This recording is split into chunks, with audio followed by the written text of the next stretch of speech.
السلام عليكم ورحمة الله تعالى وبركاته.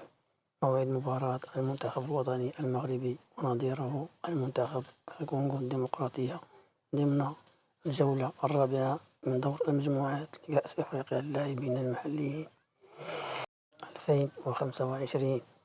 ويتواجد المنتخب المغربي في المجموعة الأولى إلى جانب كل من كينيا وأوغندا والكونغو الديمقراطية وتنزانيا. ويتصدر هذه المجموعة منتخب كينيا ب7 نقاط، متبوعا بالمنتخب الوطني المغربي ب6 نقاط، ثم المنتخب الكونغولي ب6 نقاط، والمنتخب أوغندا ب4 نقاط، ويأتي في الأخير منتخب زامبيا ب0 نقطة.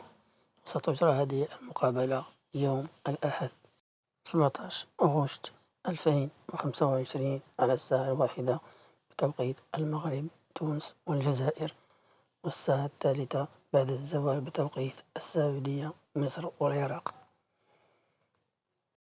ومن المنتظر أن يتم نقل هذه المقابلة على قنوات بي إن سبور HD 6.